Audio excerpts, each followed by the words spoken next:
Hi, this is Adnan, and in this tutorial I'm going to show you how to light up your interior scenes in Cinema 4D using V-Ray with one HDRI light only and getting realistic results. So for our scene here, it's just a basic cube with some holes back here and on the side, and then this main window with glass on it. It's a simple scene, just chairs, table, some stuff on the table, and a lamp here.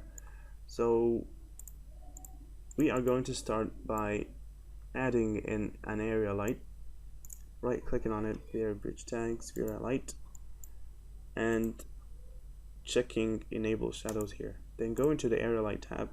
We're going to change the area type to dome, tick in the spherical dome and use texture, and then we are going to load an HDRI. I have a pack here by Peter Guthrie, I think. There are many HDRIs and you can find them online. You can find free ones, but you can also find like paid ones, which usually are the best when it comes to quality.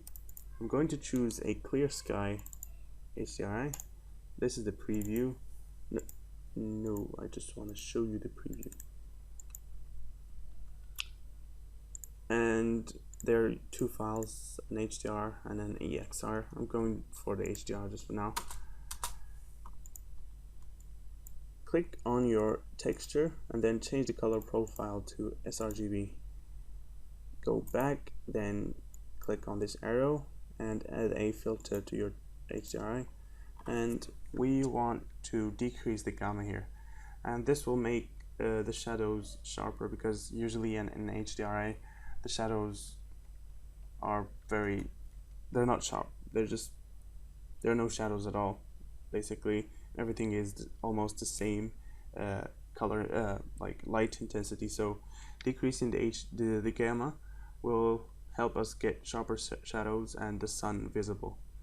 So we are going to change it to 0.7, and that's pretty much it for the light, except for the subdivisions. You might want to crank that up when you're doing your final render to get rid of the noise. Now right click on your camera, let's add a very physical camera tag to it, then change the white balance preset to neutral. Now go into the V-Ray settings.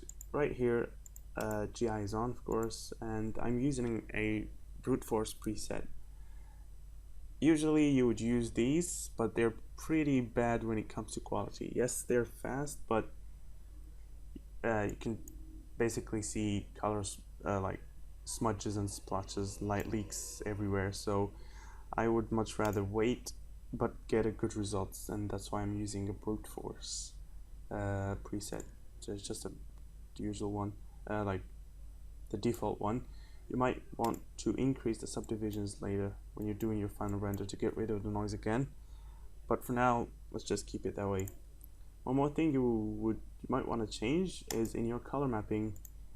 You might want to change your type here to exponential. I see that gives much more realistic results, so I use that. Now first, when you do your render, it might be dark, it might be too bright. In our case it's both dark and also it's oriented not in the correct way, because we want the sun to be coming through the window, like the sun rays to be coming through the window and hitting the floor here. So what you're going to do is just clicking on your light and then rotating it and doing test renders here on the floor until you can see the light. I don't really know of a better way to do it. You can probably go with maybe using the sky, giving it the same HDRI. We can try that here actually right now. Standard HDR, and adding it to a sky object. Yeah, you can probably use this, and then you can rotate your sky, and then when you see that it's in the right position, coming through the window, you can just copy the rotation and paste it in your light rotation here. So I think mine is actually on minus 126, I think. Let me do a little test render here and see. And yep, I can see the sun coming through the window, and that's the result I'm going for. So again, it's still a little bit darker or underexposed. So I'm just going to decrease the f-stop or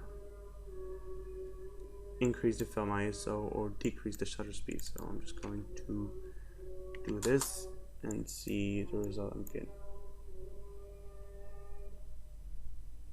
And that's a bit too, oh no, it's not. So I think this is pretty good. Yep, so that's exposed correctly. Now we would want to increase the subdivisions again, but I already have my render done. So one more thing you would want to do is in your light settings, click invisible, and in your save settings, click alpha channel ticket, and then use a PNG format. This way we can, because if you do a little test render here on the window, you can see that the reflections outside are pretty ugly. Wait, I actually made it invisible. The reflections, the hdri that we can see through the window is pretty ugly. So you're not supposed to just let it be visible like that. So the best way or the best thing to do is actually go add in your background in Photoshop. So that's what I did here. And by the way, this is the result after some tweaking here on Photoshop. So I just added some glow, then some orange tint, some contrast, and then a vignette. But what I was saying is you might want to add your background in Photoshop, because again I just ticked invisible, I ticked alpha channel, and I used in PNG format. So the window, the render comes out looking like this with you know, background is invisible basically. Oop. Oh, I can't move that. Anyways, yeah, it comes with an invisible background. So I just added this behind it. I decreased the, it's just a picture of a backyard, and I just added made it overexposed, and then I decreased its opacity, and below all of that is a white background. So yeah, that's pretty much it. Post-production is pretty straightforward. Some color correction, and then some chromatic aberration, and that's pretty much it. Thanks for watching, and see you in the next one. Peace.